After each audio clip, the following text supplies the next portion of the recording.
Hola, mi nombre es María Herrero y a continuación les voy a hablar de los singulares tipos de disposición, en particular de la institución de heredero, trabajo que he elaborado junto con mis compañeros cuyo nombre aparece en la pantalla. En cuanto al contenido típico del testamento, este será la disposición mortis causa del patrimonio mediante la institución de uno o varios herederos y o la designación de uno o varios legatarios, incluso con distribución de toda la herencia en legados sin institución hereditaria, que es lo que se contempla en el artículo 891 del Código Civil.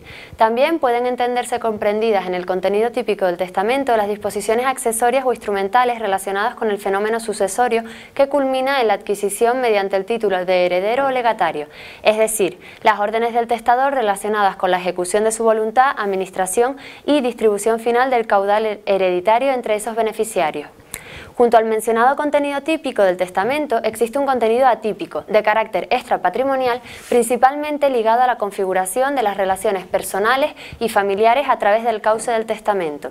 Algunas de las disposiciones atípicas previstas por la ley, es decir, que están nominadas, son el reconocimiento de la filiación no patrimonial, el consentimiento para la fecundación post-mortem, la designación del beneficiario de un seguro de vida, la constitución de una fundación, disposiciones sobre sufragio, funerales y enterramiento del testador, etc.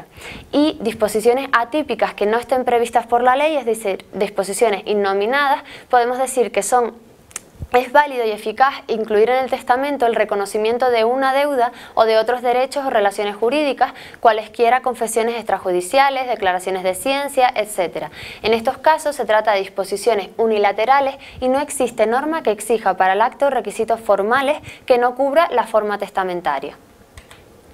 En cuanto a la designación del heredero, vamos a distinguir ahora entre heredero y legatario. El Código Civil clasifica a los favorecidos con las disposiciones mortis causas en dos tipos, en función del título por el que reciben el caudal relicto.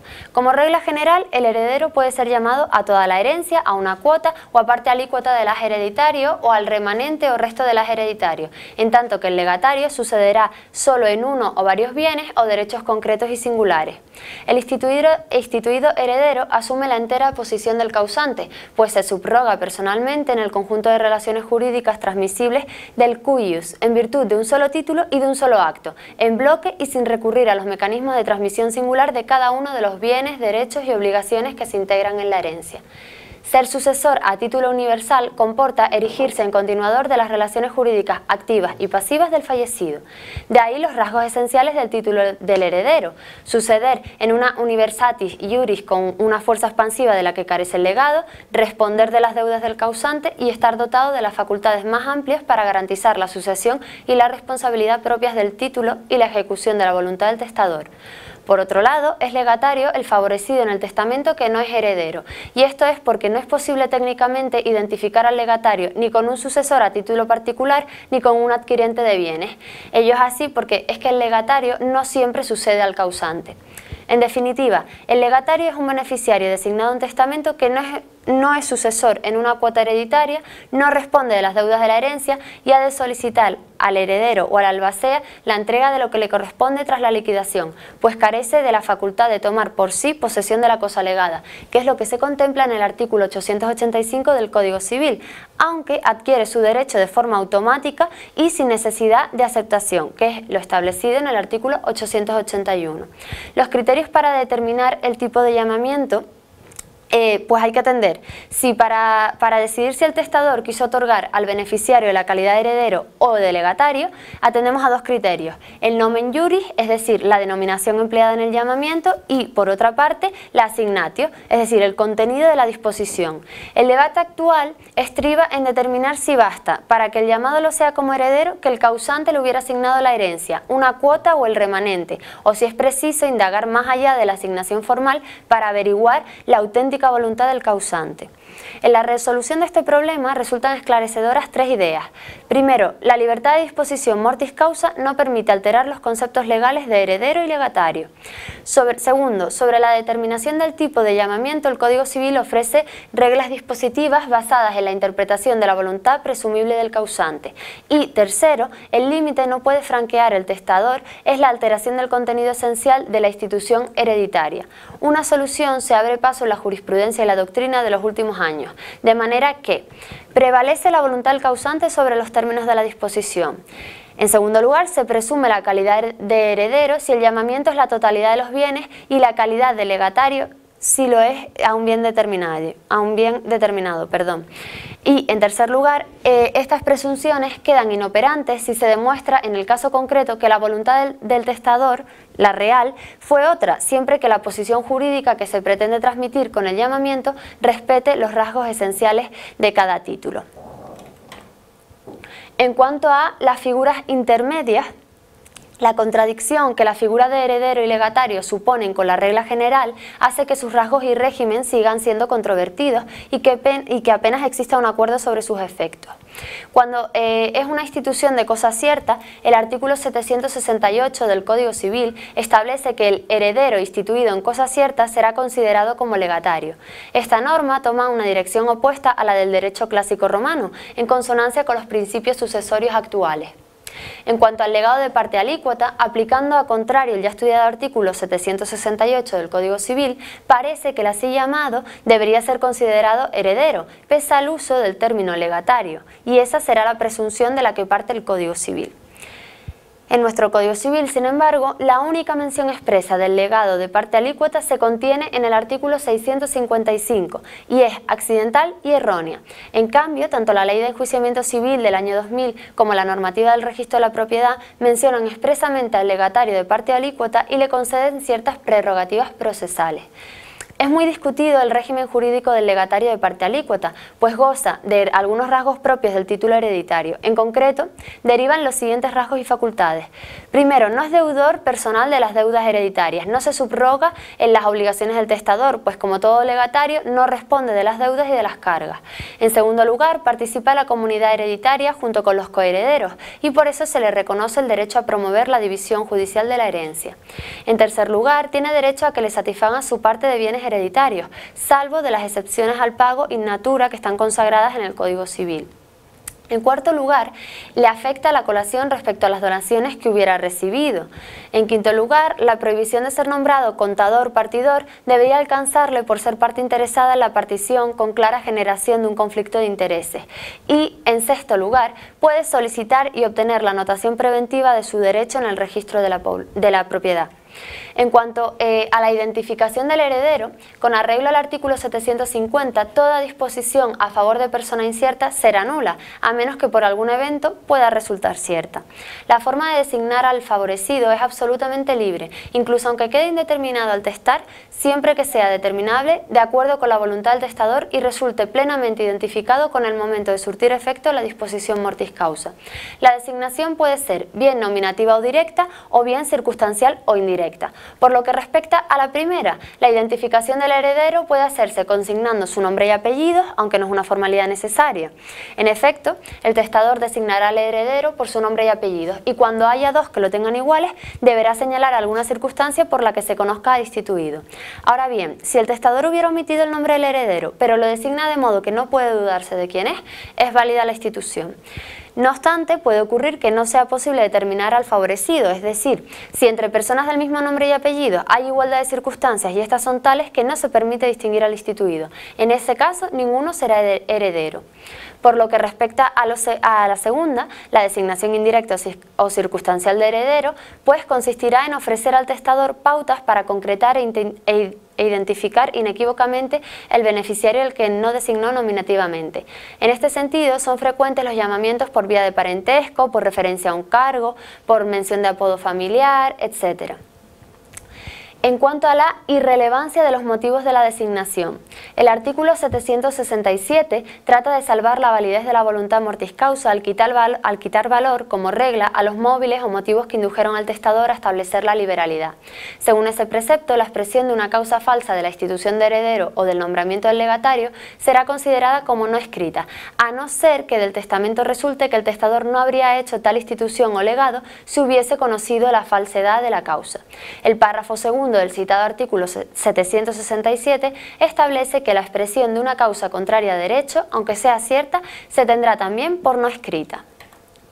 En cuanto a las designaciones genéricas, colectivas, plurales e incompletas de herederos, La institución a favor del alma es una de ellas. Se encuentra en el artículo 747, que acoge esta práctica y su validez, y de acuerdo con la jurisprudencia del Tribunal Supremo del siglo XIX, se delimita el supuesto de hecho de la siguiente forma: si el testador dispusiese del todo o parte de sus bienes para sufragios y obras piadosas en beneficio de su alma, haciéndolo indeterminadamente y sin especificar su aplicación.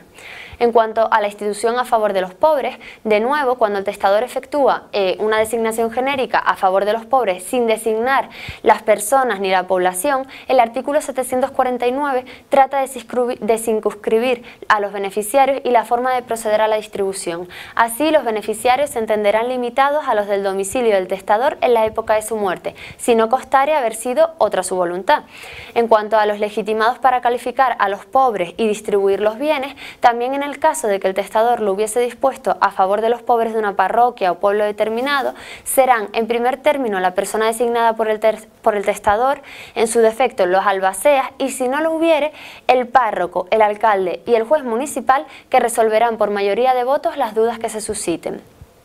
En cuanto a la institución a favor de pariente, según el artículo 751, la disposición hecha genéricamente a favor de los parientes del testador se entiende hecha a favor de los más próximos en grados.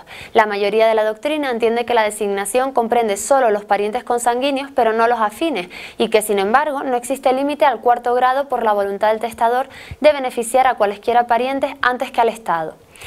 Y por último, la institución conjunta de varios sucesores. Para los casos de concurrencia de varias personas en el llamamiento, el Código Civil establece en los artículos 769 a 772 una serie de reglas dispositivas para esclarecer la voluntad presunta del testador al objeto de fijar la cuota de participación que corresponde a cada heredero, partiendo de un criterio de distribución igualitaria. En cuanto a la institución en usufructo, cuando se designa a una persona como usufructuario de la herencia o de una parte alícuota de ella, no supone institución de heredero, ni por ende estará obligado al pago de las deudas hereditarias, aunque pueda anticiparlo.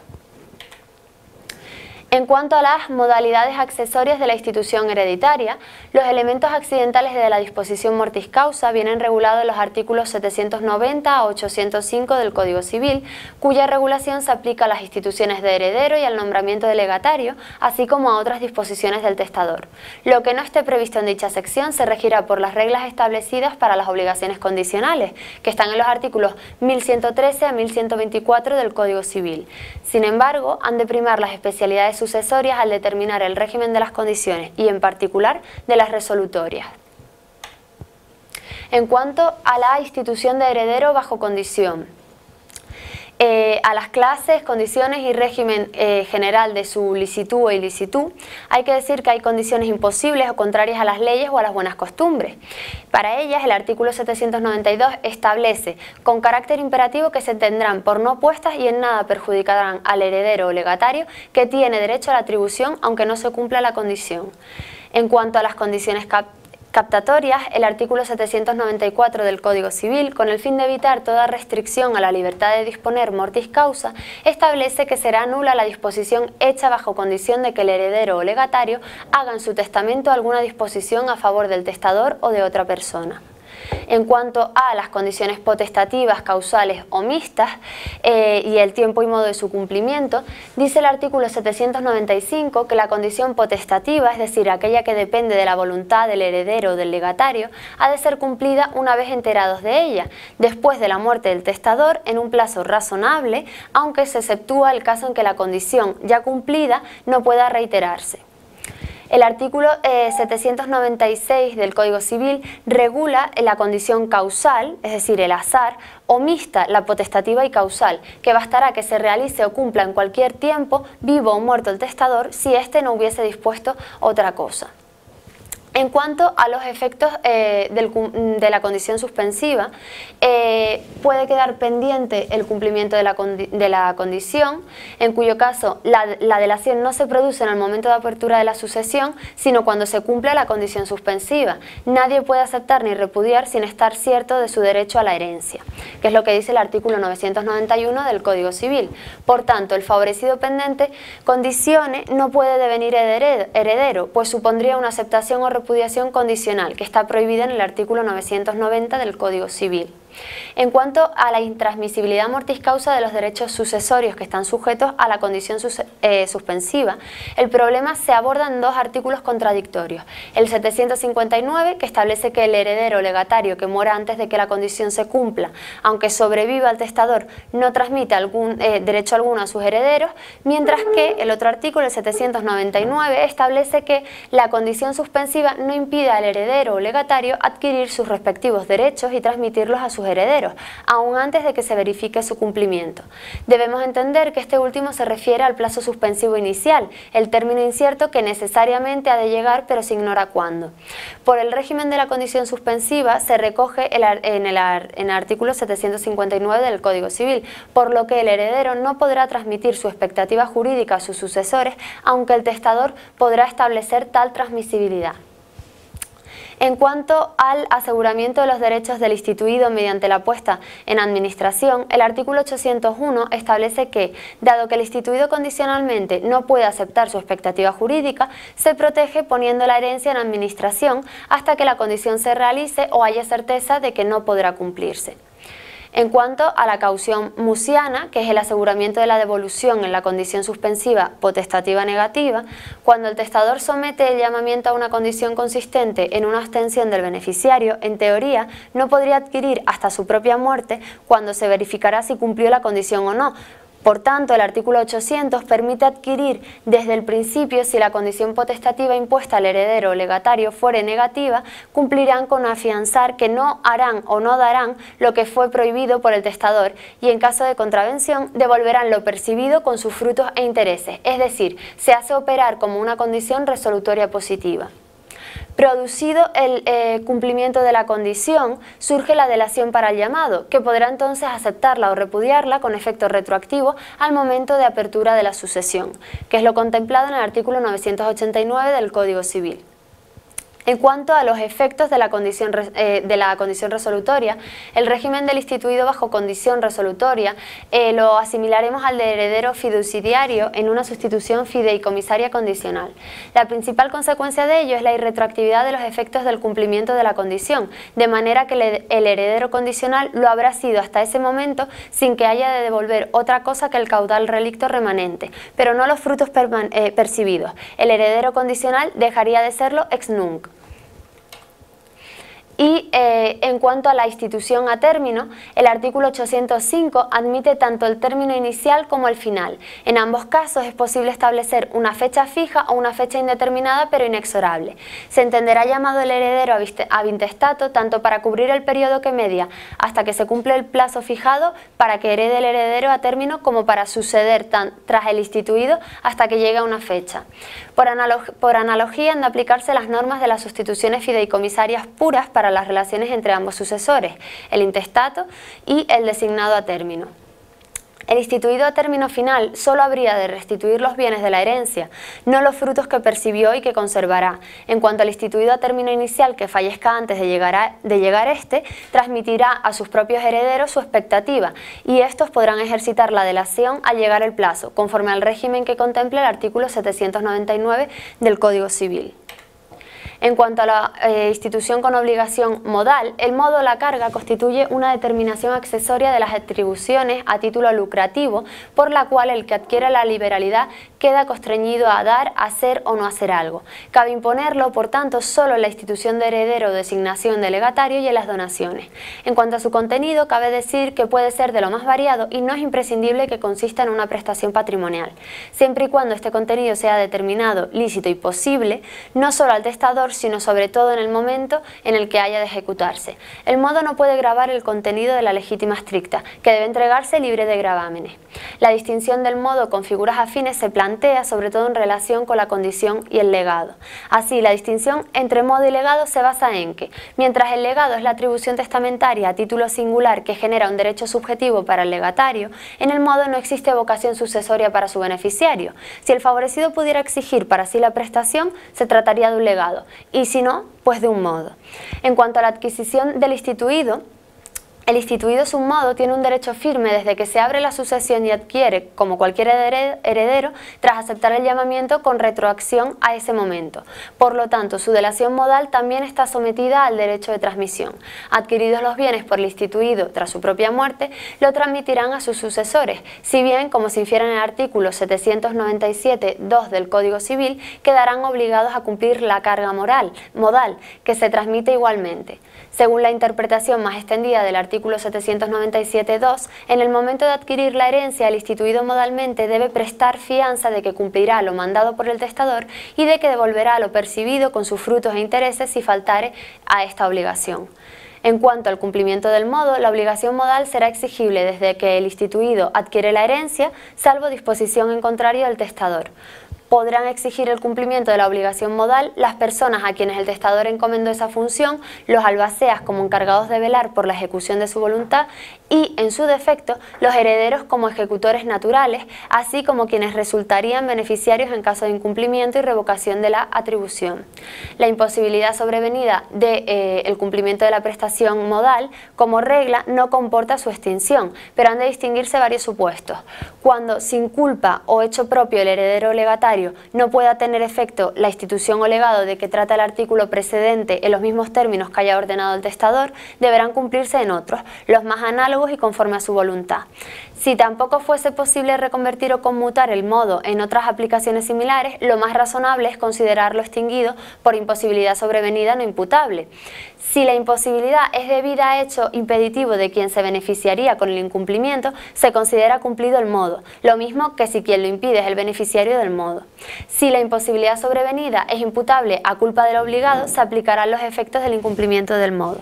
En cuanto al incumplimiento del modo, aunque propiamente el Código Civil no prevé las consecuencias del incumplimiento voluntario del modo, más allá de referirse a la devolución de los frutos e intereses en caso de no afianzar la restitución de lo percibido, resulta lógico pensar que el heredero o legatario modal tendrá una responsabilidad por incumplimiento similar a la de cualquier deudor en los términos generales del artículo 1124 del Código Civil. En este sentido, ante el incumplimiento del modo, es posible solicitar la ejecución forzosa en forma específica o bien la revocación de la atribución con efectos resolutorios.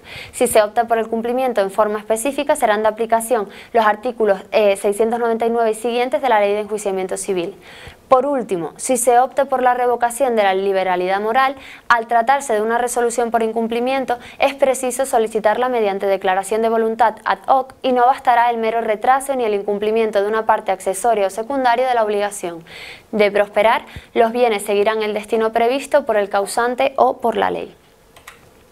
Hasta aquí ha llegado el trabajo. Si quieren saber más, pueden consultar la bibliografía que se muestra en pantalla y muchas gracias por su atención.